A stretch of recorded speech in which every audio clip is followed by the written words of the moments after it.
Today we're going to be talking about the Massey Ferguson 2607H utility tractor. This tractor has the Massey Ferguson 911X loader on it. Comes standard with skid steer quick attach on it. Now this unit can come with a 72-inch bucket or it can come with an 84, but the 72-inch bucket seems to fit it quite nicely. Like I said, it's got manual skid steer quick attach, or what they call two lever. And then as you come up into it, this thing is powered by the Simpson 2.6 liter engine. It's a 3-cylinder, 74 horsepower, 64 at the PTO. Now you might be wondering, who is Simpson Engine Company? They're one of the original engine companies out of India, started in 1840. They invested in diesel engines in 1950, and then in 55 they started producing their first diesel engines. They were the first licensed company in India to produce the Perkins engine. So you'll see a lot of similarities between their diesel engine and the Perkins diesel engine. It does not require a DPF filter. It uses an EGR valve and DOC. So there's no regenerative burn process to hit Tier 4 final emissions on this tractor. It's a 8x8 transmission, shuttle lever on the left-hand side for forward and reverse. You do have to come to a stop to shift from forward to reverse. It doesn't allow you to shift on the fly. Being a four-wheel drive model, I picked the 8x8 transmission. You can also get it in an 8x2 transmission, but then it's a live PTO. Okay, so here in the operator's platform, I'm going to start right up at the top. This is our loader joystick. It's pedestal mounted on the loader frame here. You've got, of course, all your functions of your loader. All the way forward is going to be a float position, and then you're also going to have a lock right here to lock this joystick if you decide to get off the tractor. Then as we come over here, you've got your engine RPM throttle, lights, front and rear, and your flashers all built on this switch. You have the horn, the ignition switch, which is down here. So have the preheat setup. As we come down, you have split brakes, the ability to split them, which would be with this lever here. Otherwise, you can leave them connected.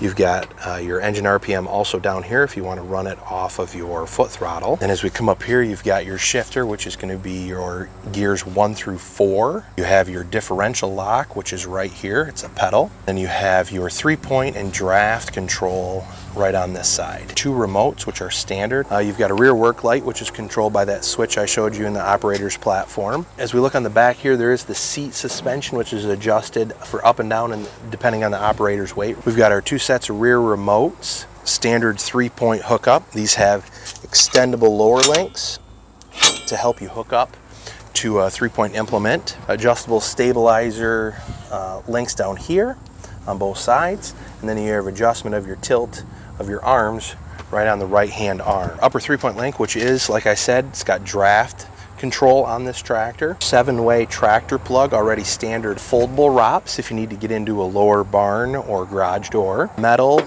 a little toolbox, standard 540 PTO, and it's got a cover on it that screws on and off so you can keep the dust off your PTO. On the other side of the operator's platform, we've got our dashboard, which is going to be analog gauges with a digital readout for the hour meter. This has got your shuttle lever for forward and reverse. Of course, remember, you can't do it on the fly. You do have to come to a stop to shift from forward to reverse. Blinkers left and right here. Clutch. And then this is our 2-range selector. So you have your high and low. Parking brake, PTO on and off. And then you have your 4-wheel drive in and out right here. So that wraps up the operator's platform. Now as we come out of it, one thing I always like to point out on these is the stairs on these things. They've got really thick steel. The stairs are welded on, so damaging them will not be easy. It's got a fuel from the ground diesel fuel tank. It's a 14.5 gallon fuel tank.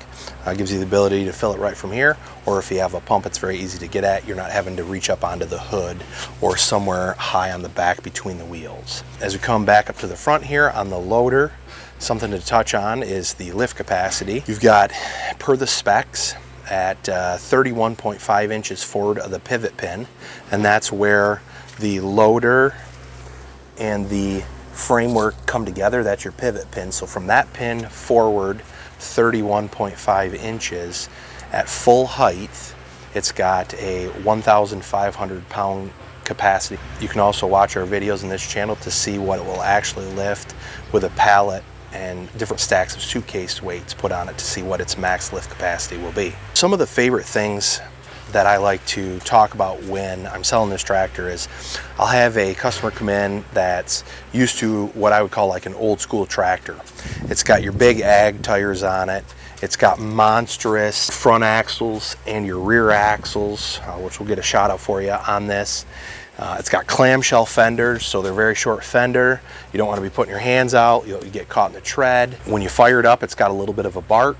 So it's what you're used to as an old school tractor. It's got a lot of lift capacity.